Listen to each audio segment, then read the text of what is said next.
Bismillahirrahmanirrahim. Assalamualaikum warahmatullahi wabarakatuh. Innal hamdalillahi nahmaduhu wa nasta'inuhu wa nastaghfiruh wa na'udzu billahi min shururi anfusina wa min sayyiati a'malina. May yahdihillahu fala mudhillalah wa may yudlil fala hadiya lahu. Asyhadu an la ilaha illallah wahdahu la syarika lah wa ashhadu anna Muhammad abduhu wa rasuluhu la nabiyya ba'd. Alhamdulillah, segala puja dan puji syukur kita panjatkan hanya kepada Allah Subhanahu wa taala Rabbul alamin, serta salawat dan salam selalu tercurahkan kepada Nabi kita Muhammadin sallallahu alaihi wa ala alihi wa sahbihi wasallam, kepada keluarganya, kepada para sahabatnya, juga orang-orang yang mengikuti dan mencintainya sampai hari kiamat. Alhamdulillah, para hadirin jemaah, bapak-bapak dan ibu-ibu yang dimuliakan dan dirahmati oleh Allah Subhanahu wa taala. Kemarin kita telah membahas tentang berkaitan tentang waktu-waktu salat. Waktu-waktu salat dan juga berkaitan tentang waktu salat yang terlarang. Ada 3 waktu salat yang terlarang, yaitu ba'da subuh, kemudian ba'da zuhur atau sebelum zuhur, waktu matahari di atas kepala. Yang ketiga ba'dal asar, sampai dekat maghrib. Ini 3 waktu yang terlarang di situ untuk melakukan sholat. Hari ini kita akan berbicara tentang bab azan dan iqamah. Ini kita bahas dalam bab ini. Azan itu secara bahasa bisa diartikan iklan, mengiklankan, mengiklankan, memberikan tahu. I'lam, memberikan tahu, atau iklan, kalau bahasa kita mengiklankan. Wa adzanu minallahi wa rasul, yaitu pemberian tahu dari Allah dan Rasul. Maka azan itu adalah pemberian tahu masuknya waktu sholat dengan lafaz yang khusus. Jadi azan itu lafaznya harus lafaz yang khusus. Jadi nggak bisa orang azan tiba-tiba rubah lafaznya. Kata dia pakai lafaz-lafaz tertentu. Atau azan itu ibadah. Kalau dia ibadah, maka dia tidak boleh dengan alat. Maksudnya tidak boleh pakai rekaman. Kan azan, kan cuman pemberitahuan Ustaz. Kalau pemberitahuan ya udah kami setel aja di masjid, rekaman jam tertentu dia hidup, nggak boleh. Karena azan ini ibadah, jadi harus ada yang melakukannya. Harus ada yang sholat, atau maksudnya yang betul-betul melakukan, sama seperti sholat. Sholat itu harus ada yang melakukannya. Ya. Maka di sini azan itu disyariatkan dalam kitab dan sunnah. Idza nadaitumu ila salat, jika kalian dipanggil untuk salat. Di hari kiamat nanti, orang yang berazan dan banyak azan sebagai muazin, dia orang yang akan paling panjang lehernya. Dimaksudkan orang yang paling panjang lehernya adalah orang yang punya kelebihan khusus. Semua orang nanti tahu kalau dia adalah muazin. Di yaumul qiyamah tuh ada orang diberikan kekhususan untuk menunjukkan kemuliaan. Ada yang nanti diberikan mahkota, ada yang diberikan baju kemuliaan, ada yang dipanjangkan lehernya, ada juga di yaumul qiyamah orang yang bengkok badannya. Nah, jadi itu semua ingin memuliakan atau memberikan kerendahan. Hukumnya fardu kifayah. Apa itu maksud fardu kifayah? Kalau sebagian orang sudah melakukan azan, maka batal kewajiban azan. Tapi kalau di satu kampung, satu daerah nggak ada yang azan sama sekali, maka wajib harus ada yang azan. Sekampung bisa salah. Sekampung bisa salah. Punya masjid di kampung, di komplek ada 3 masjid. Ternyata 3-3-nya kalau zuhur nggak ada yang azan, itu salah. Nggak boleh kayak begitu.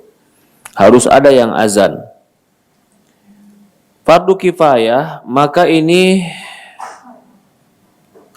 Jika seseorang atau sebagian orang telah melakukannya, maka batal kewajiban. Di dalam azan itu ada akidah keimanan, bentuk pengagungan kepada Allah Subhanahu wa taala dan penetapan tentang keesaan Allah dari segala bentuk kesyirikan. Dan penetapan Rasulullah SAW itu sebagai satu-satunya Rasul, itu lafaz azan. Lalu mengajak manusia kepada Islam dan kepada kesuksesan. Ini lafaz azan. Nanti kita akan bahas tentang lafaznya. Tapi hadis ini maka lafaz azan ini adalah lafaz yang Allah Subhanahu wa taala syariatkan. Nanti kita akan bicara juga sejarah azan. Kok bisa azan zaman Rasulullah, gimana sejarahnya? Lalu bagaimana lafaz azan? Lalu apa yang harus dilakukan bagi mereka yang mendengar azan? Oke. Kita bahas lagi sedikit lagi di sini, wajib azan dan iqamat bagi laki-laki. Adapun bagi wanita, laisa 'ala nisa azan wal iqamah. Bagi perempuan tidak wajib azan dan tidak wajib qomat. Kalau yang hadir makmumnya laki-laki.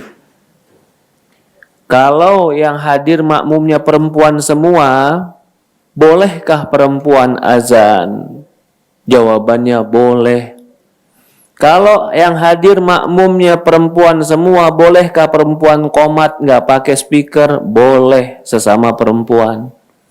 Jadi tidak terlarang perempuan untuk azan jika yang mendengar hanya perempuan.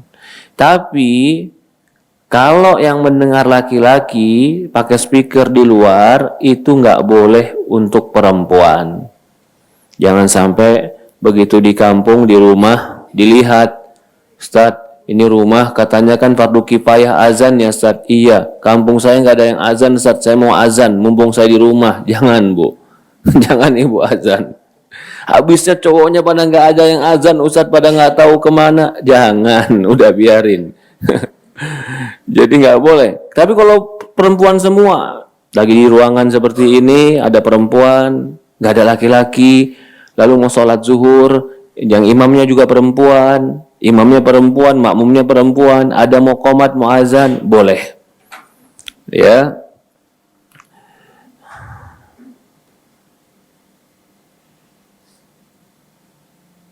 Berkata Al-Wazir, ajma'u ala annahuma la yushra'ani lahunna wa la yusnan wa yajibani ala sahih yahjiban ala sahih hadran wa safaran lam yakun yadahuma hadran wa la safaran. Ya, adapun azan bagi perempuan tidak disyariatkan dan tidak disunahkan. Jumhur ulama berkata la yushra'ani ghair maktubah khamsah, dan tidak disyaratkan, tidak disyariatkan azan itu kecuali hanya untuk sholat 5 waktu. Kalau sholat bukan 5 waktu, nggak boleh pakai azan. Ini pendapat yang jumhur ulama, pendapat banyak ulama yang benar. Lalu kalau mau sholat yang lain selain 5 waktu, gimana Ustaz? Contoh sholat gerhana, kan orang juga harus kumpul, maka boleh memanggilnya dengan as-salatul jami'ah. Lafadznya as-salatul jami'ah, wahai semuanya, marilah sholat, boleh. Atau mau sholat istisqa, minta turun hujan, as-salatul jami'ah. Ada nggak sholat untuk minta dipindahkan hujan? Ada nggak Bu? Adanya doa. Dan doa bukan diberhentikan hujan. Nggak ada doa diberhentikan hujan, karena hujan itu baik. Tapi doanya untuk digeser hujannya. Jadi ada dalam Islam itu, sedikit keluar taufik daripada azan, kalau sholat istisqa pengumumannya memanggil dengan kalimat as-salatul jami'ah, marilah sholat semuanya, itu saja lafadznya diulang-ulang. Tapi kalau untuk meminta dipindahkan hujan itu cuman berdoa. Allahumma hawalaina wala alaina. Ya Allah, berikan hujan di sekitar kami, jangan hujan di tempat kami.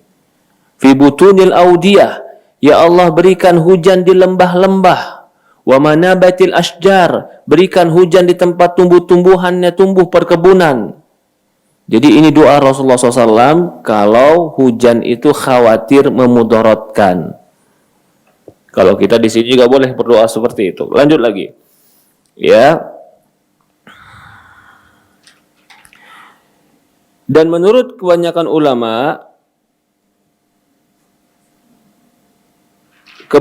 ulama berpendapat azan itu dengan 15 kalimat. Nanti kita akan bahas 15 kalimat itu.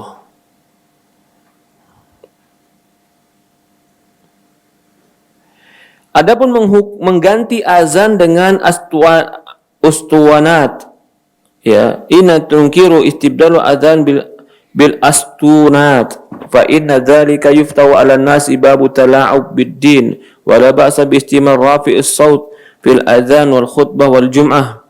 Nah, ini juga tidak mengapa azan itu pakai speaker. Karena speaker itu bukan bagian daripada ibadah. Dia cuman fasilitas untuk menyempurnakan ibadah. Ya. Kalau di sini mungkin jarang, kalau di Bogor ada. Di Bogor tuh ada kelompok yang mengharamkan speaker. Jadi kalau azan nggak pakai speaker, kalau taklim nggak pakai speaker. Tapi mereka beranggapan itu adalah perkara yang bid'ah. Lah kita bilang speaker ini perkara dunia. Perkara dunia, fasilitas, mempermudah untuk ibadah. Nanti kalau semua perkara dunia kita bilang bid'ah, ya kalau naik haji jangan naik pesawat, naik onta aja. Akhirnya nggak bisa ibadah kita nanti. Ya. Bedakan fasilitas ibadah dengan ibadah itu sendiri. Kalau ibadah itu sendiri, betul dia harus sesuai dengan Rasulullah. Adapun fasilitasnya, itu wasilah, bukan inti daripada ibadah. Dia cuman alat mempermudah ibadah, maka boleh, walaupun tidak ada di zaman Rasul. Maka di speaker untuk azan diperbolehkan. Nah, berkembang masalah, Ustadz boleh nggak kalau bertasbih pakai, berzikir pakai tasbih? Ada yang pakai cincin, ada yang pakai batu, ada yang pakai kayu. Nah, ini jadi perbincangan para ulama. Yang benar adalah wallahu alam, boleh atau nggak boleh? Boleh. Karena itu wasilah, bukan itu ibadahnya. Tasbih Syekh Utsaimin membolehkan.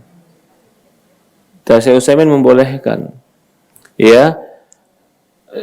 Jadi itu cuman sekedar wasilah, fasilitas ibadah. Yang nggak boleh itu zikirnya ditambah-tambah, lafaz zikirnya ditambah-tambah, lafaz azannya ditambah-tambah. Itu nggak boleh. Ya, oke, lanjut lagi. Kemudian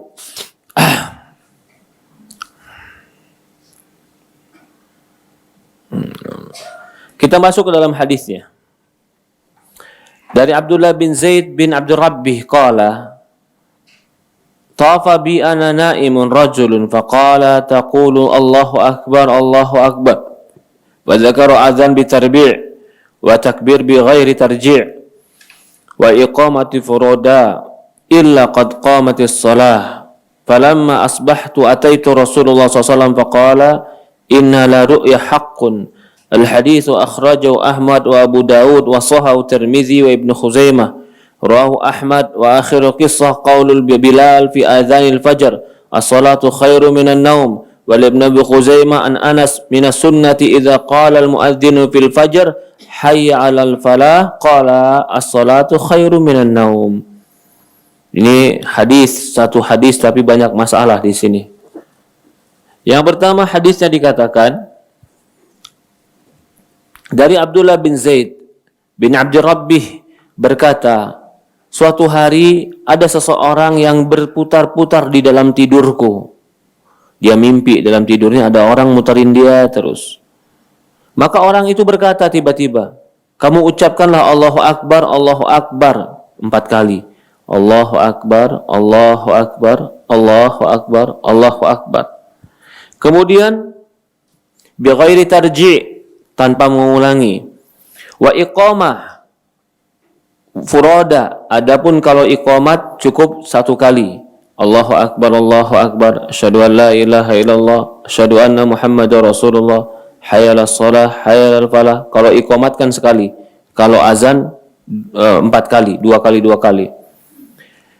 Falamma asbahtu, ketika sudah pagi, aku datang ke Rasulullah SAW dan berkata, ya Rasulullah, tadi malam aku mimpi dengan mimpi ini. Maka Rasulullah mengatakan, innaha la ru'ya haqqun, mimpimu benar.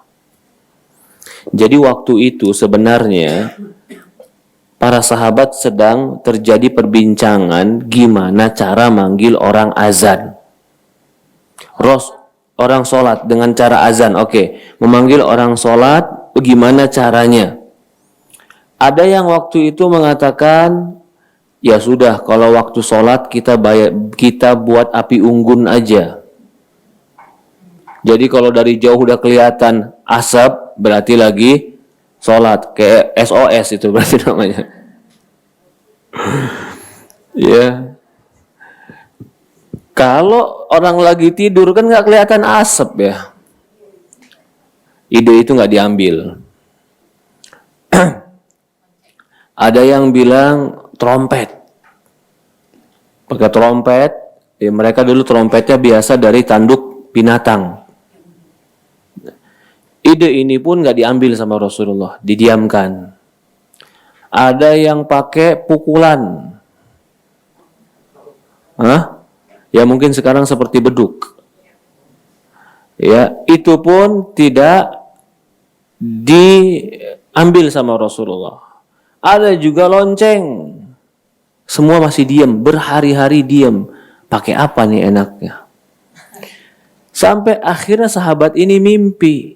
Ya Rasulullah, ternyata disuruh azan. Kata Rasulullah, innaha la ru'yatul haq, mimpimu benar. Jadi, tata cara azan itu adalah tata cara yang langsung datang dari Allah mengajarkan Rasulullah SAW. Yang ingin kita sampaikan berarti tata cara ini nggak boleh dirubah. Bisa jadi zaman udah canggih nanti, nggak udah kata Pak RT nggak boleh azan di sini. Lalu gimana? Semua pakai alat masing-masing di rumah. Nanti Pak RT pencet bunyi di rumah. Cet. Boleh nggak? Hah? AI nggak boleh. Kenapa? Karena azan ini ibadah.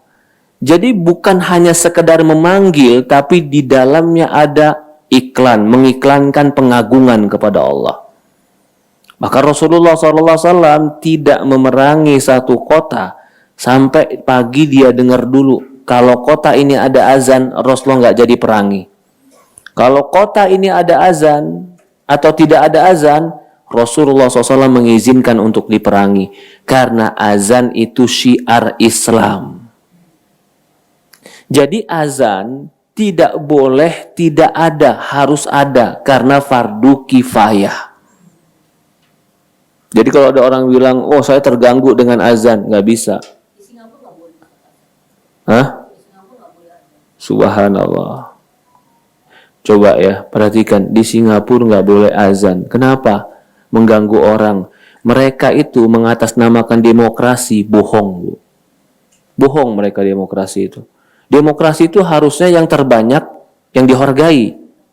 Kan begitu?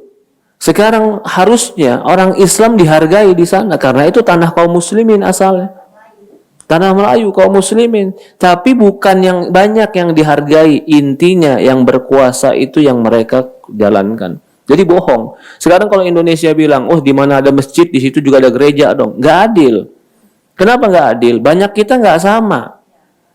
Kita 80% sampai 90%. Kalian cuma 10%. Berarti harusnya ada 10 masjid, paling tidak ada 1 gereja. 10 masjid itu harusnya. Itu keadilan. Kalau itu pun ada orangnya. Kalau kita kan jelas 1 masjid dipakai sehari 5 kali. Mereka punya 1 bangunan dipakainya seminggu sekali, itu pun kalau ada. Iya. Belum lagi berkelompok-kelompok. Ini make harus kelompok ini. Ini kaum muslimin dipakai jadi fasilitas umum. Mau suku apa, mau dari mana, boleh masuk. Jadi maksudnya memang mereka itu sebenarnya mengatasnamakan demokrasi padahal ingin membuat kaum muslimin untuk terbatasi. Intinya azan tidak boleh tidak ada, harus ada. Beda kalau dengan salawatan. Pakai speaker salawatan atau nyanyi qosidahan pakai speaker gede-gede, jangan. Itu mengganggu orang lain.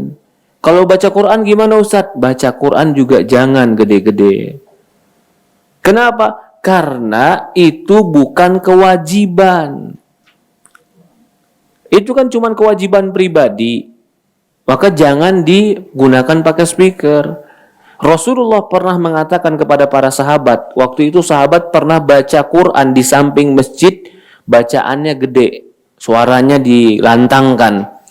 Tiba-tiba datang sahabat lain, baca di pojokan yang lain, suaranya juga dilantangkan. Karena saling ngegedein suara. Rasulullah mengatakan, la tarfa'u ba'dukum li ba'dim biqira'ah. Jangan sebagian kalian mengangkat suara yang keras dengan bacaan Quran.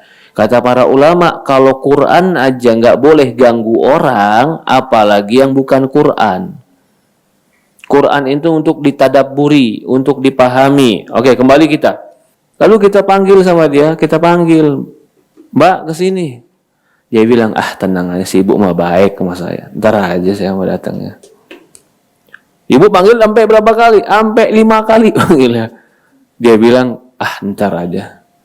Ibu mah baik, belakangan ntar saya mau datang. Kira-kira kesel nggak? Hah? Subhanallah, galak, disiram. Paling enggak, kita besok-besok, aduh nih. Tapi Allah Maha Pengasih, Maha Penyayang. Kita dipanggil sama Allah, Allah nggak marah sama kita. Bahkan Allah kasih satu supaya kita semangat untuk memanggil dan menjawab azan. Apa itu Allah kasih satu? Dikabulkan doa. Jadi dikasih motivasi lagi sama Allah nih. Dipanggil nggak mau, ayo kalau kamu dengar azan, lalu kamu mau ke masjid, mau sholat, walaupun nggak ke masjid wanita, sebelum datangnya qomat kamu doamu mustajab. Supaya apa? Supaya orang ini punya perhatian dengan azan. Kan ada doa mustajab di situ. Coba sekarang ibu mau nggak? Begitu pembantu tadi, asisten tadi dipanggil nggak mau, gara-gara menganggap ibu terlalu baik, ibu bilang sama dia, Dek, kalau kamu sekali saya panggil, kamu datang, saya kasih 100.000. Hah? Tapi kita mau nggak kayak begitu? Ya enggak Ustaz, masa ke 100.000 lagi? Harusnya dia memang datang, nggak usah dikasih duit. Allah enggak. Allah bilang, Rasulullah bilang, kalau kamu di antara azan dan qomat doa, la yurad. Doa la turad, di antara doa yang tidak akan tertolak adalah doa antara azan dan qomat. Dijamin sama Rasulullah SAW.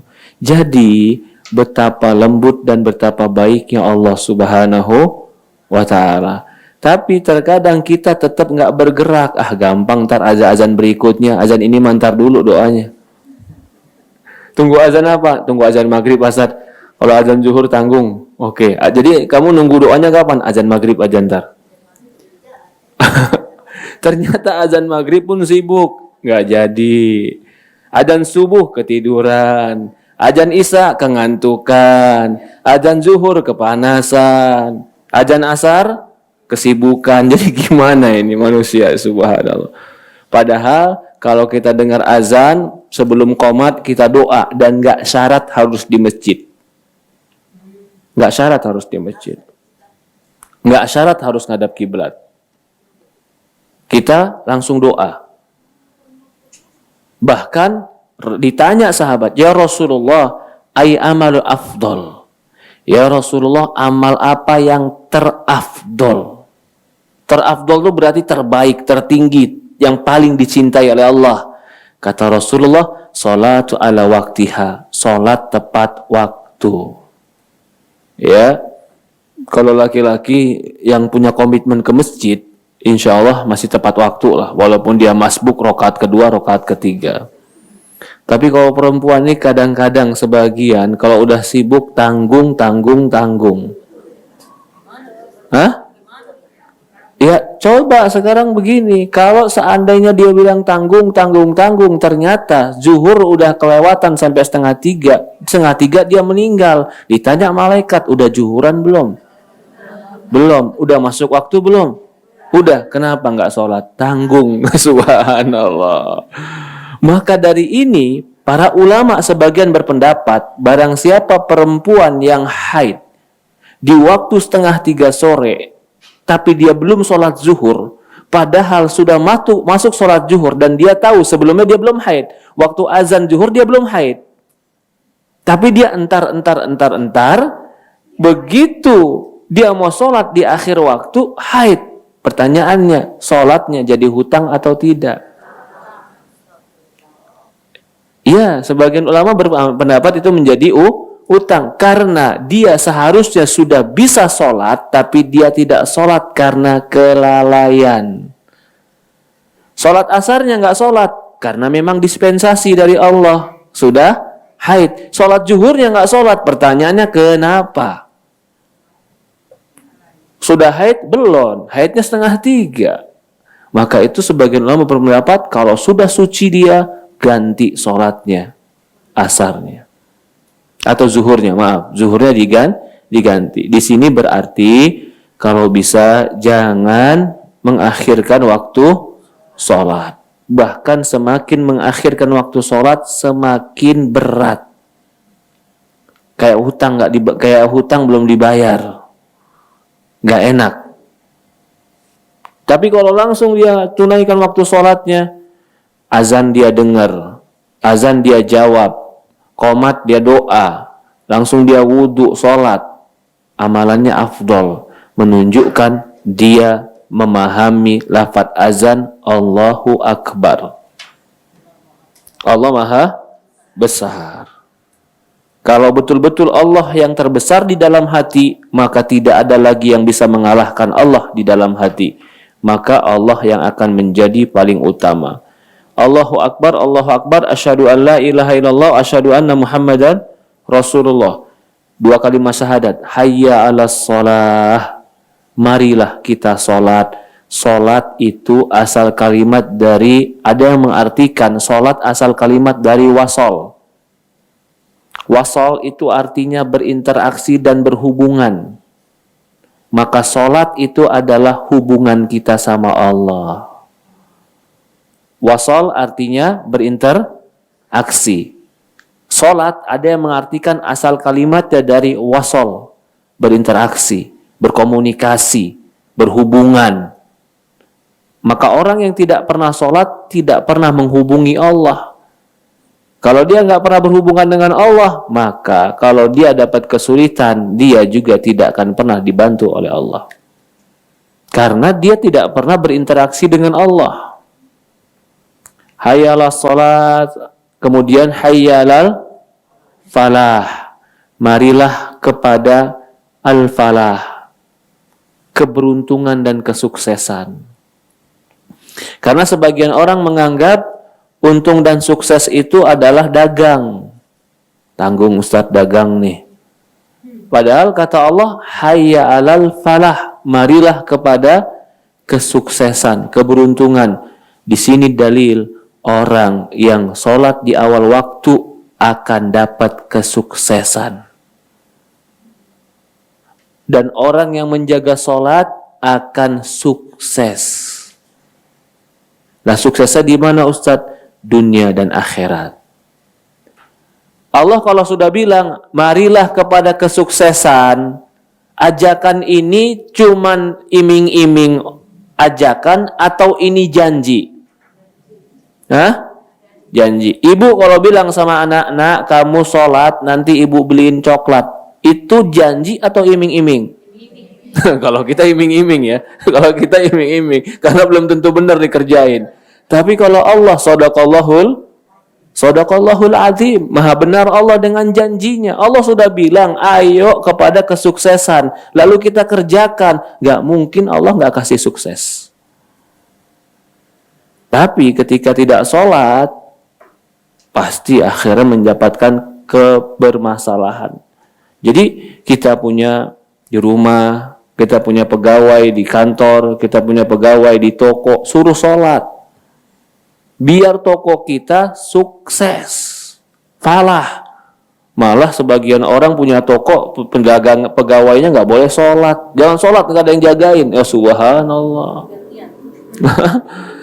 Padahal kalau dia sholat, zikir kepada Allah, penjaganya, pegawainya soleh, sebab datang falah. Hayya alal falah. Marilah kepada kesuksesan, kemenangan. Nah, orang falah itu bisa diartikan sukses, bisa artikan beruntung, bisa artikan menang. Pokoknya semua yang berbentuk seperti itu namanya falah. Keberuntungan pun bisa dikatakan falah. Kita usaha kita maju. Faktor yang terbesar apa sih? Keberuntungan. Beruntungan. Enggak, saya mau pakai metode dia jagang, Ustaz. Pakai metode dia. Belum tentu kamu sama kayak dia dalam untungnya. Saya mau copy paste marketingnya dia, Ustaz, dan barangnya dia. Copy paste marketing dan manajemen dia. Belum tentu kamu bisnisnya seperti dia. Jadi al-falah, kesuksesan, keberuntungan itu ada pada sholat. Perhatikan, kenapa keberuntungan dan kesuksesan itu ada? Karena sholat interaksi dengan Allah. Lanjut di sini. Ya hayyalah sholah, hayyalal falah. Kecuali di waktu subuh dikatakan as-sholatu khairum minan naum. Sholat lebih baik daripada tidur.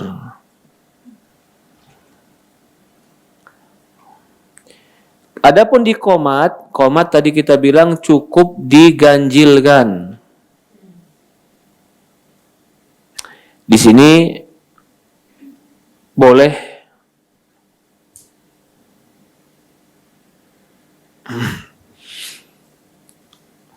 di sini disebutkan oleh para ulama ada beberapa kesalahan muazzin. Muazzin kalau azan silahkan azan, tapi nggak boleh lafadznya diganti atau salah. Gara-gara ingin memperindah cengkokan-cengkokan suara, akhirnya lafadz azannya nggak benar panjang pendeknya, nggak boleh. Contoh, lafadz azan yang nggak benar. Allah. Panjang dulu. A-nya panjang dulu baru Allah. A itu nggak boleh panjang. Harus Allah. Allah memang panjang karena dua harokat di situ ada tasydid. Tapi kalau A yang panjang Allah, di situ jadi pertanyaan, apakah Allah besar? Kalau A-nya panjang, apakah Allah besar? Beda besar, beda arti. Begitu juga Allahu Akbar. Kalau dia katakan akbar, bukan akbar, tapi dia katakan akbar. Akbar, ba-nya dipanjangkan. Ini maksudnya bukan Allah Maha Besar. Bisa diartikan akbar itu artinya adalah gendang dalam bahasa Arab. Jadi tidak boleh memperpanjang sesuatu yang tidak sesuai dengan bahasa Arabnya. Kalau sesuai dengan bahasa Arabnya, la ilaha, itu kan memang panjang la di situ. La ketemu hamzah. Ayo, siapa yang tahu? Lam mat ketemu hamzah. Berapa harokat? Mat wajib atau mat di dua kalimat yang berbeda? Itu bisa 4 sampai 6. Kan la-nya la kan panjang. Ilah, setelah itu ada hamzah. Berarti lam panjang ketemu hamzah. Boleh 4 sampai 6. La ilah. Ilahnya kedua panjang 2 rakaat. Ha illallah. Asyhadu an-nya berapa? 2 harokat. Ya, itu berkaitan dengan bacaannya. Kemudian waqaf ala ilah wa yabtadi illallah wa idghamud dal Muhammadan. Ini banyak kesalahan-kesalahan lafaz seperti ini. Apalagi orang-orang Indonesia, kadang-kadang dia azan tidak mengerti maknanya sehingga banyak lafaz-lafaz yang salah. Berikut dalam hadis dari Abi Mahdzura berkata, Nabi SAW allamahu azan. Nabi mengajarkan dia azan. Fadzakara fi tarji' dan menyebutkan tentang tarji'. Tarji' ini sunnah hukumnya. Bagaimana itu tarji'? Ya. Dia suara keras. Allahu Akbar, Allahu Akbar. Itu keras kan? Lalu dia lirihkan suaranya. Allahu Akbar, Allahu Akbar. Muazin juga yang melirihkan. Setelah itu dia keraskan lagi. Allahu Akbar, Allahu Akbar. Pelan lagi. Itu namanya tarji. Asyhadu an la ilaha illallah. Tinggi. Besar suaranya. Lalu dia lirihkan lagi. Asyhadu an la ilaha illallah. Jadi selain orang yang mendengar, muazin juga boleh mengulang azannya. Namanya tarji. Namanya tarji. Tapi tarji ini di dalam muazin disunnahkan, tidak menjadi hal yang wajib. Dalam hadis yang lain dikatakan, atau para ulama menyebutkan di antara sunnah memilih muazin adalah muazin yang suaranya lantang, besar, yang suaranya bagus. Dulu, di zaman awal-awal Islam, bahkan para ulama dulu belum ada speaker, belum ada toa. Maka dulu mereka selalu membangun menara di samping masjid. Jadi fungsi menara di samping masjid itu adalah supaya muazin naik ke atas menara agar suaranya bisa menyeluruh kemana-mana. Nah, kalau sekarang menara tidak menjadi harus. Boleh yang dinaikkan cuman toanya saja yang di atas. Toanya saja di atas. Bahkan ada hadis cerita Masjid Nabawi pernah kebakar 2 kali. Kisah terbakar Masjid Nabawi ini di luar azan ya, tapi kita masih berbicara tentang toa ya, tentang menara ya. Jadi di zaman itu, tapi bukan di zaman Nabi ini. Syukron. Bukan di zaman Nabi ini. Di zaman siapa? Di zaman setelahnya. Jadi Masjid Nabawi itu pernah terbakar 2 kali. Terbakar yang pertama, kenapa? Karena di pucuk menara itu ada seperti bulan sabit kan? Bulan sabit ini terkena petir. Begitu kena petir, terbakar bulan sabit ini, jatuh ke atap masjid. Atap masjid di zaman dulu itu pelepah kurma yang kering. Langsung kebakar. Itu pembakaran pertama. Kebakaran kedua pernah juga beberapa puluh tahun setelahnya, waktu mau sholat isya. Muazin mau sholat isya, naik ke atas menara. Sampai atas menara, dia taruh lampu patromaknya.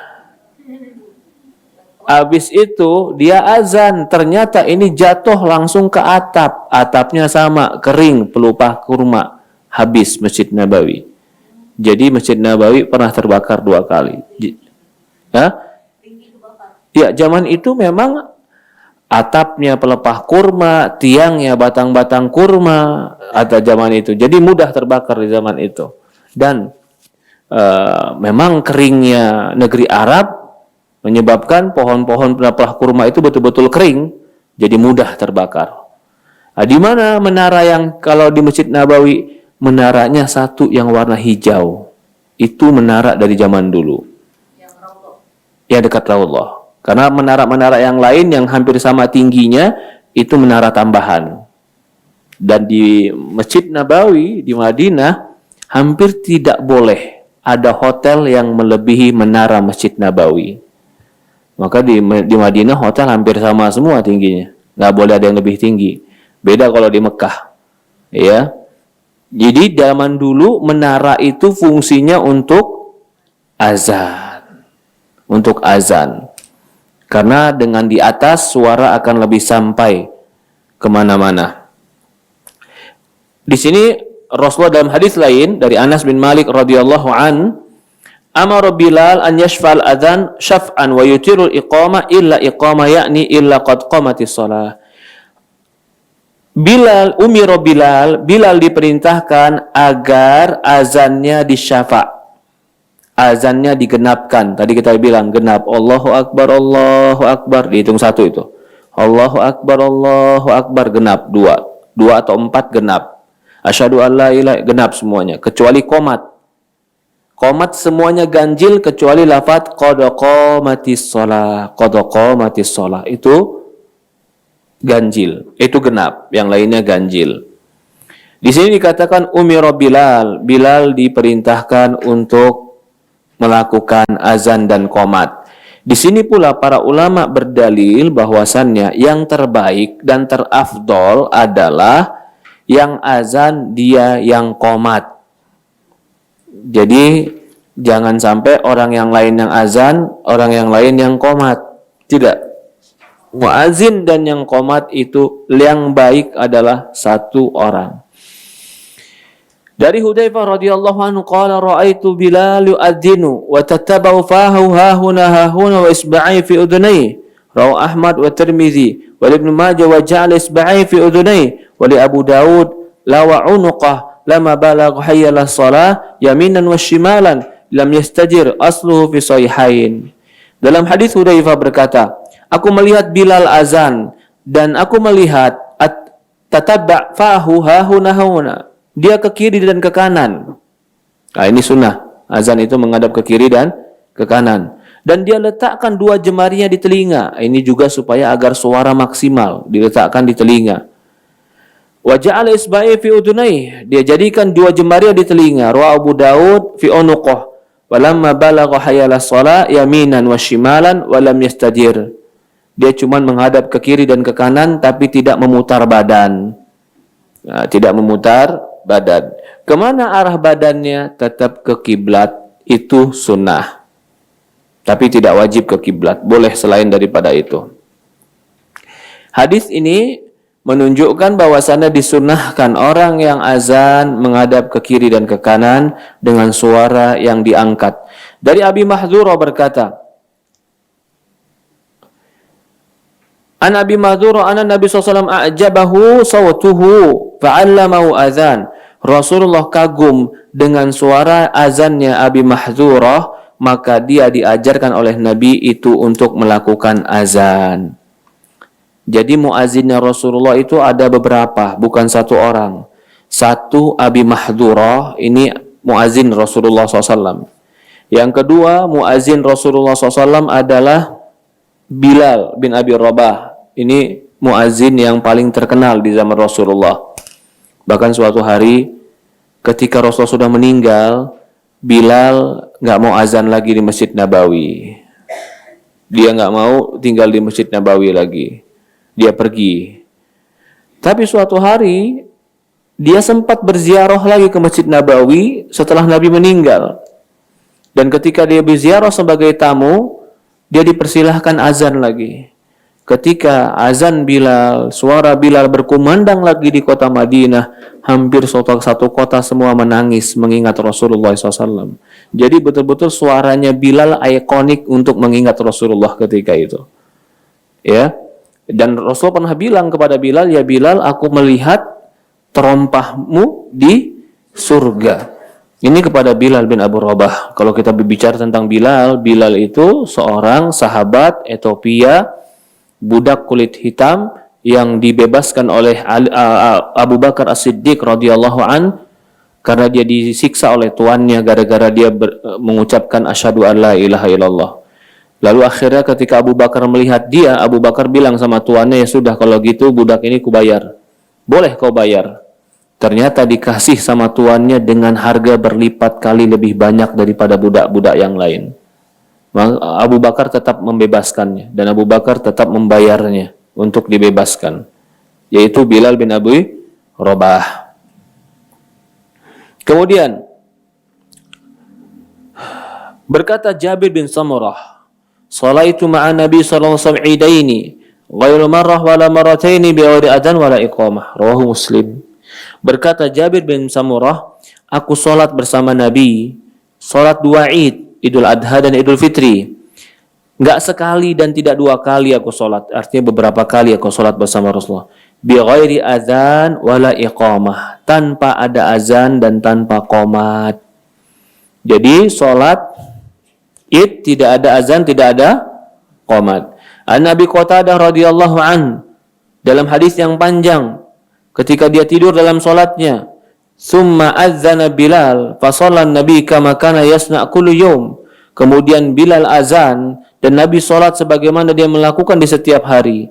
Dari Jabir berkata, Nabi SAW datang ke Musdalifah dan dia solat maghrib dan isya dan dia azan dengan satu azan dan dua iqamat. Nah ini kalau solatnya di jamak, bagaimana azannya? Azannya satu kali, qomatnya yang dua kali. Rasulullah ketika di Musdalifah itu menjamak solat. Solat apa di Musdalifah yang dijamak? Habis dari Arafah, kita pergi ke Musdalifah. Zuhur dan Asar di mana? Di Arafah. Di Arafah jam berapa? Di Arafah kita waktu duha sampai zuhur. Berarti zuhur dan asar jamaknya di Arafah. Mau dekat maghrib pindah ke Musdalifah. Salat apa? Maghrib isya di jamak takhir. Kalau boleh jamak takdim silahkan kalau nyampe. Kalau enggak jamak takhir. Rasulullah pernah menjamak di Musdalifah maghrib dan isya, dan dia cuman satu kali azan dan dua kali qomat. Jadi di sini pelajaran, dua waktu kan, maghrib sama isya. Iya, tapi tetap azannya satu kali, tidak dua kali. Apakah harus selalu azan dulu gitu? Kalau kita jamaknya sendirian? Kalau kita sendirian tidak harus azan. Iqamat aja boleh. Iqamat saja boleh. Atau kita berjamaah dengan beberapa orang, iqamat saja boleh. Tidak harus azan. Ya, azan itu ada di masjid-masjid. Sendirian iqamat nggak? Iqamat sendiri boleh, tidak terlarang. Kalau nggak iqamat, Nggak apa-apa. Langsung jamak boleh. Maka dikatakan Rasulullah SAW sholat di Muzdalifah, sholat maghrib dan isya dengan satu kali azan dan dua kali iqamat. Rasulullah menjamak maghrib dan isya dengan satu kali qomat, bahkan satu kali qomat pun pernah. Walam yudandi fi wahidi minhuma, cuman satu kali azan dan tidak melakukan azan yang lain. Di sini pun dalil bahwasannya kalau sedang haji, Rasulullah SAW lebih banyak menjamak sholat. Di Musdalifah dia jamak, di Arafah dia jamak, di Mina juga nginep dia jamak. Di Mina berapa 3 malam di Mina dijamak sholatnya. Ya.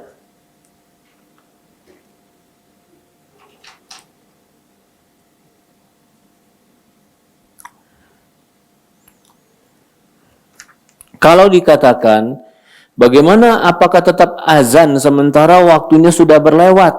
Saya mau jamaah, kita mau jamaah, tapi mungkin sudah jam 2 siang, apakah tetap azan atau langsung qomat saja? Maka sebagian ulama mengatakan di situ dia boleh azan, tapi langsung qomat juga boleh. Ya, asalkan jangan azannya terlalu besar sampai orang bingung nanti, loh kok ada azan lagi nih gitu. Ya.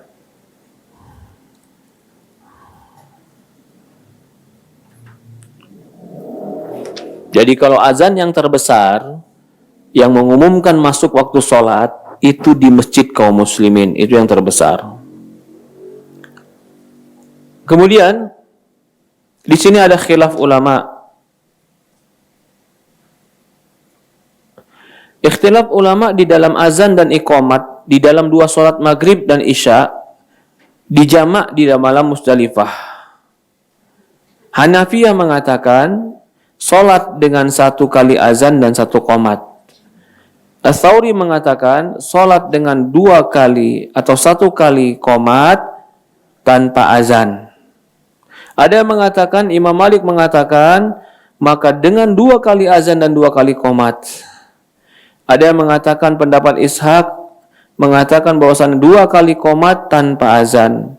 Adapun Imam Syafi'i berpendapat dengan sekali azan dan 2 kali qomat. Yang lebih tepat adalah pendapat Imam Syafi'i dan Imam Ahmad, 2 kali qomat, 1 kali azan.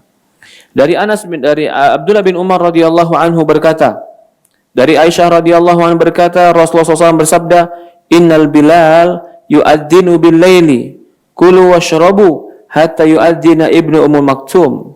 Kata Rasulullah SAW, sesungguhnya Bilal azannya di malam hari. Makanlah kalian dan minumlah kalian sampai Ibnu Maktum itu azan. Ibnu Maktum adalah seorang yang buta. La yunadi hatta yuqal, dan dia tidak melakukan azan sampai dikatakan telah masuk subuh. Hadis Bukhari dan Muslim. Hadis ini menjadi sebuah faedah baru. Apa itu? Ternyata di subuh itu ada 2 azan. Azan yang pertama, tidak boleh sholat subuh, tapi masih boleh makan dan minum. Azan yang kedua, sudah boleh sholat subuh, tapi tidak boleh makan dan minum. Masih ada nggak di sini yang di kampungnya mungkin 2 kali azan? Ada ya? Subuh 2 kali azan? Ada. Kalau di Jakarta kita hampir nggak pernah dengar ya subuh 2 kali azan. Subuhnya, sekali. Kalau ada yang kedua karena kesiangan. Bukan azan 2 kali, azannya kesiangan. Itu sunnah ya, sunnah. Maka nanti di Masjid Nabawi itu ada 2 kali azan sebenarnya. Kita boleh dengar, oh azan pertama, oh kok udah azan nih. Belum boleh sholat subuh, masih sholat sunnah. Boleh sholat witir di situ. Masih boleh sahur di situ. Nanti kalau azan kedua, baru udah nggak boleh sholat witir, nggak boleh makan bagi yang sahur, dan boleh sholat subuh. Dulu Rasulullah SAW yang azan pertama adalah Bilal. Bilal azan pertama. Yang azan kedua subuhnya Ibnu Maktum.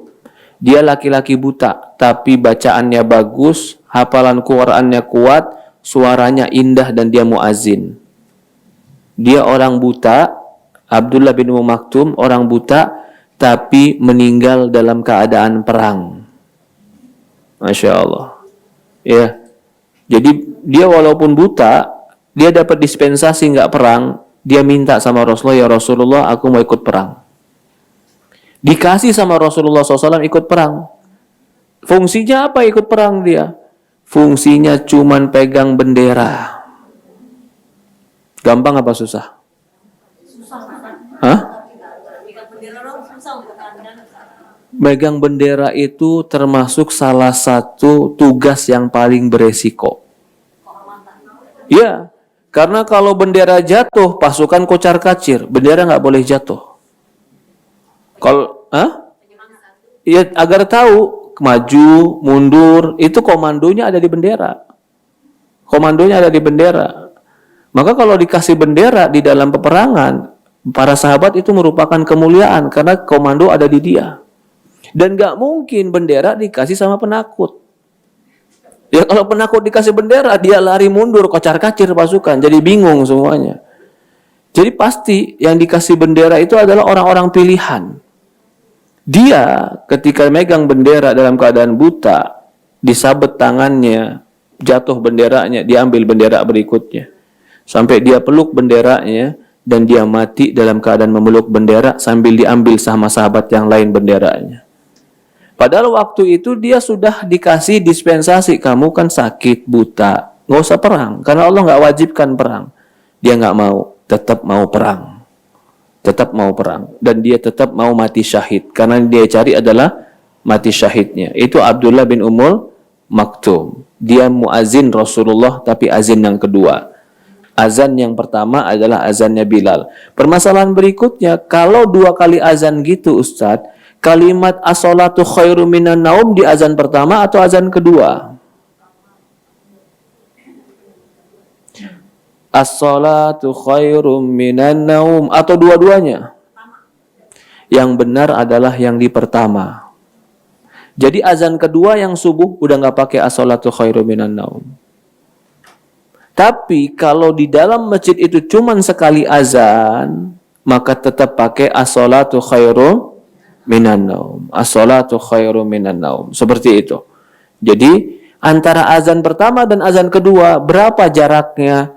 Hampir sekitar 30 ayat atau 60 ayat. Mungkin sampai 45 menit sampai 1 jam. Paling lamanya. Bisa buat sahur, bisa buat witir. Maka itu kalau sudah ada azan pertama, para sahabat bangun karena sudah ini udah mau masuk waktu subuh. Di situ sholat witir, di situ sahur, di situ doa. Di antara amalan penghuni surga yang Allah sebutkan amalan mereka yang diabadikan di Quran, wabil asharihum yastaghfirun, beristighfar di waktu sahur. Ini waktunya azan pertama sampai azan kedua. Jadi azan pertama dan kedua sebenarnya kalau para ulama dulu bukan sholat. Witirnya udah selesai. Begitu azan pertama, witir dia selesai. Berarti sholat malamnya udah selesai. Nunggu sampai subuh ngapain? Istighfar. Ya, tapi kalau kita memang baru bangunnya adalah azan pertama, silahkan sholat. Sampai kapan sholatnya Ustadz? Sampai azan kedua. Boleh sholat di situ. Ini hadis berkenaan tentang waktunya azan Rasulullah SAW di waktu pagi hari atau di waktu subuh. Azan pertama di fajar kadzib, azan kedua di fajar shadiq. Nah, dalam hadis lain sedikit lagi, anna Bilal adzana qabla al-fajr fa amara nabi an yarji fayunadi illa innal abdun nam. Bilal disuruh azan sebelum fajar. Rasulullah memerintahkan dia untuk mengulang fayunadi illa innal abdun nam. Ini tapi hadis ini hadis yang lemah kalau lafadznya seperti itu. Kita sedikit biar selesaikan masalah azan ini. Setelah kita masuk dalam permasalahan yang baru. Atau kita masih ada waktu? Masih? Lanjut. Karena setelah ini kalau kita nggak habiskan, kita masih mengulang lagi besok tentang azan. Masalahnya sekarang terakhir, bagaimana kita kalau dengar azan? Dalam hadis Abi Sa'id Al-Khudri radhiyallahu anhu berkata, "Idza sami'tul muadzin faqulu misla ma yaqulu muadzin." Kalau kamu dengar muadzin, maka ucapkanlah seperti yang diucapkan muadzin. Jadi kalau bilang Allahu Akbar, kita bilang Allahu Akbar. Kecuali kalau dia bilang hayyalas shalah, hayyalal falah, kita bilang apa? La haula wala quwwata illa billah. Barang siapa yang mengucapkan azan seperti ucapan muadzin, lalu dia bertepatan dengan ucapan malaikat, maka Allah akan mengampuni dosa. Wali Muslim dari Abdullah bin Umar radhiyallahu an, Kama yaqulu muadzin kalimatan kalimah siwa hayalatain, kecuali kalimat hayalas shalah hayalal falah, maka ucapkanlah la haula wala quwwata illa billah. Dalam hadis Utsman bin Abil As berkata, "Ya Rasulullah, jadikan aku imam pada kaumku." Maka Rasulullah mengatakan, "Anta imam menjadi kaum, maka aku pilih kau jadi imam untuk kaummu. Waqtadi bi'adhafihim." Kalau kau jadi imam, ambillah orang yang paling lemah jadi patokan. Wattakhid muazzinan la ya'khudhu adhani ujrah. Ambillah muazzin yang tidak minta upah dari azannya. Ini masalah upah bagi muazzin. Muazzin itu sebenarnya tidak boleh mengambil upah, karena itu adalah ibadah, keharusan dan keikhlasan. Tapi para ulama mengatakan, kalau dia tidak mengambil upah, dia boleh menerima hadiah. Apa bedanya upah dengan hadiah? Hadiah sukarela. Kalau upah? Gaji. Saya mau jadi muazin asalkan 1 kali azan 2 juta umpama kata dia. Oh Allah. Itu jangan dijadikan muazin. Nah, tapi kalau kamu muazin mau jadi muazin dia nggak ngomong upah, nggak ngomong berapa biayanya, dia nggak ngomong. Lalu setiap bulan dikasih oleh masjid, dia boleh terima karena dia tidak meminta. Ya, itu boleh seperti itu. Dan ini sebenarnya adab bagi semua yang mensiarkan agama Islam. Mensiarkan agama Islam itu harusnya seperti itu. Kita tidak boleh meminta atau memberikan patokan harus. Kamu kalau mau sama saya ya harus 150 juta. Subhanallah, 150 juta. Ya Rabb, itu nggak boleh. Nggak boleh seperti itu. Bahkan harusnya kita senang dengan orang-orang yang mau mendengarkan agama Allah. Ya ini adab. Rasulullah SAW mengatakan, kalau kau ambil muazin, jangan ambil muazin yang minta upah atau mematok upahnya.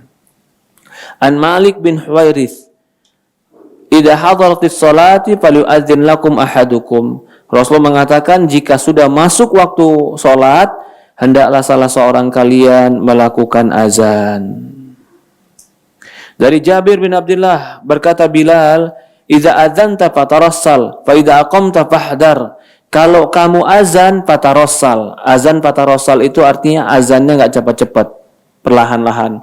Tapi kalau kamu qomat, maka qomatlah dengan cara fahdar, agak cepat. Itu bacaannya. Ya. Kemudian la yu'adzin illa mutawaddian. Dalam hadis lain, jangan orang azan kecuali wudu. Apakah wajib wudu bagi muazzin? Ini diperselisihkan para ulama. Hadis yang mengatakan jangan azan kecuali wudu, hadisnya dhaif. Tapi kita tetap menganjurkan. Alangkah baiknya jika orang yang azan itu orang yang wudu, pakaiannya rapih, sudah siap untuk sholat. Keutamaan.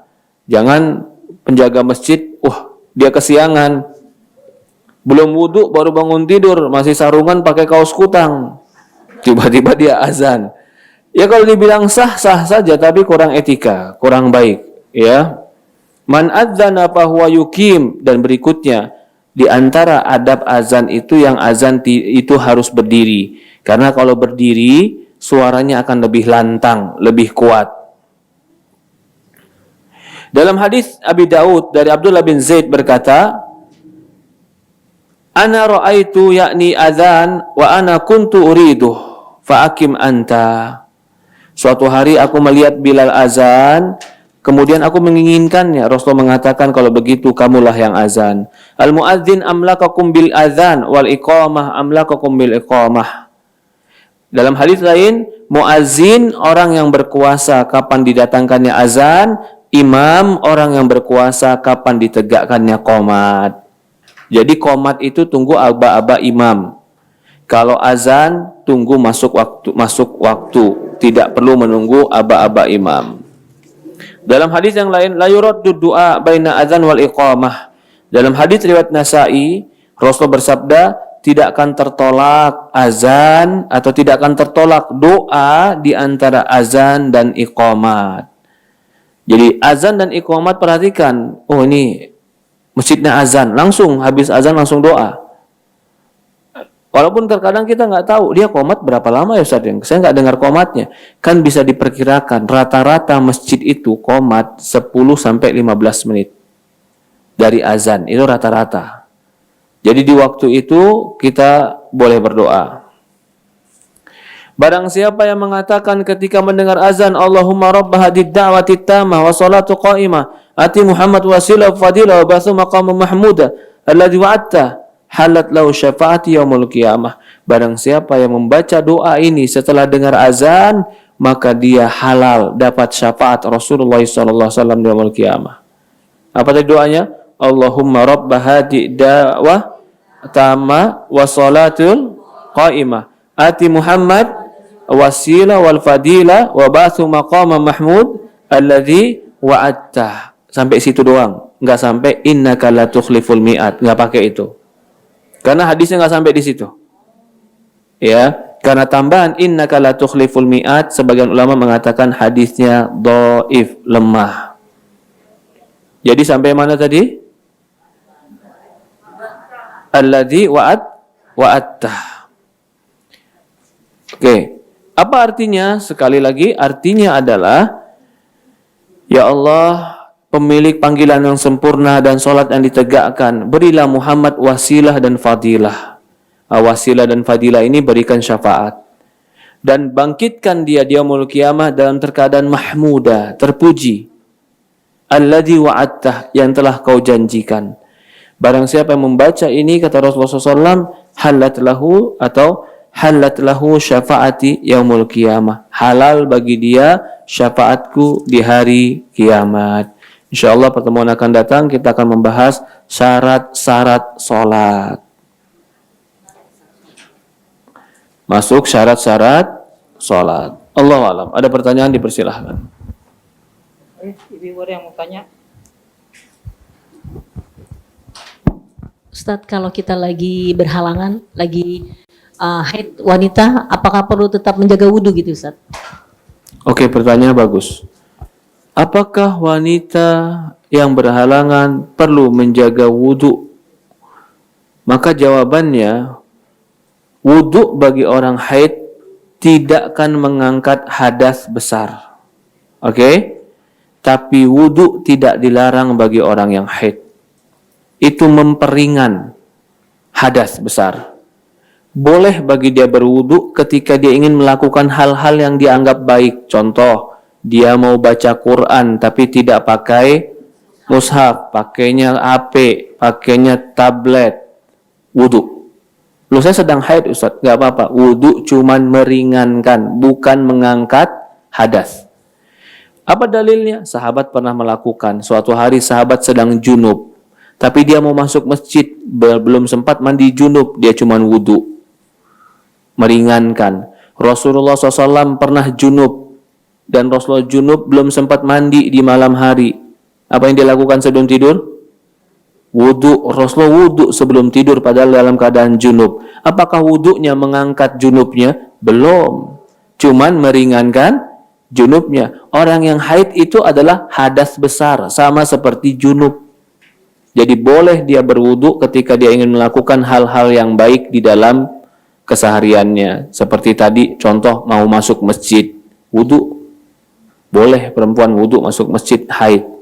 Yang kedua, ketika dia mau baca Quran, wudhu. Boleh dia wudhu. Allahu a'lam. Terus sama ini Ustadz, apa hukumnya orang yang baru melahirkan atau mau meninggal, yang baru lahir atau yang meninggal diazankan Ustadz? Yang baru lahir diazankan, hadisnya ada, tapi diperselisihkan ulama tentang kesahihannya. Imam Ibnu Qayyim dan kebanyakan para ulama mengatakan azankan di kuping kanan, qomatkan di kuping kiri. Jadi masalah mengazankan anak yang baru lahir itu memang khilaf ulama. Berdasarkan hadis yang diperselisihkan. Hadis ini sahih atau dhaif. Ulama ahlu sunnah ada yang mengatakan dhaif, Tapi Imam Ibnu Qayyim dan yang lainnya mengatakan boleh diazankan dan dikomatkan. Bagi mereka yang mengatakan dhaif, nggak ada azan dan qomat bagi anak yang baru lahir, apa yang dilakukan? Doakan. Minta perlindungan kepada Allah sebagaimana Imran mendoakan Maryam ketika lahir. Ketika Maryam lahir, Imran berdoa, inni u'iduha bika wa dzurriyyataha minasyaitonir rajim. Ya Allah, aku minta perlindungan padamu agar dia dan keluarganya terjaga dari syaitonir rajim. Ini masalah kalau azan untuk bayi baru lahir. Bisa nggak dikatakan bid'ah, Ustadz? Orang yang azan dan qomat, saya nggak berani mengatakan itu bid'ah. Karena hadisnya ada, cuman kita beda pendapat hadisnya sahih atau tidak. Mereka yang menganggap sahih berarti mereka mengamalkan berdasarkan landasan dalil yang mereka anggap sahih. Yang namanya bid'ah itu kan tidak ada dalil sama sekali. Lalu pertanyaannya bagaimana kalau meninggal? Kalau meninggal itu memang nggak ada dalil sama sekali. Nggak perlu diazankan. Memang nggak ada dalilnya. Dalil mereka adalah analogi, akal-akalan. Kalau baru lahir dia dengar apa? Azan. Kalau dia meninggal, ya azanin juga karena penutupan. Kita bilang tidak, karena udah meninggal nggak bakalan dengar azan. Iya, maka yang azan setelah meninggal itu nggak ada dalil. Beda kalau azan ketika melahirkan, kita bilang khilaf, ada dalilnya. Maka kita nggak berani mengatakan bid'ah.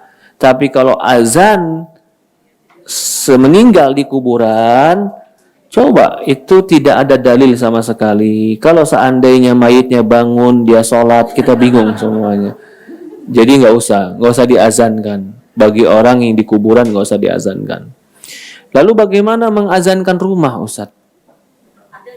Ada orang mengazankan rumah untuk diruqyah. Rasulullah pernah mengatakan dalam sebuah hadis bahwasannya kalau setan dengar azan, dia akan lari sampai terkentut-kentut. Jika azan itu telah hilang, dia datang lagi. Jika qomat telah datang, dia akan datang, dia lari terkentut-kentut lagi. Dari hadis ini berarti para ulama sebagian mengambil dalil kalau kamu mau ngusir setan, azan. Jadi kalau rumah yang mau diruqyah, yang ingin diusir setan, di situ boleh diazankan. Karena tujuannya adalah mengusir setan. Begitu. Boleh. Kita azankan orang diruqyah. Ya. Allahu a'lam. Maka orang diruqyah juga kadang-kadang begitu azan betul kumandang, dia akan sakit itu. Panas dia. Ya. Allahu a'lam. Ada lagi yang lain? Silakan Ibu.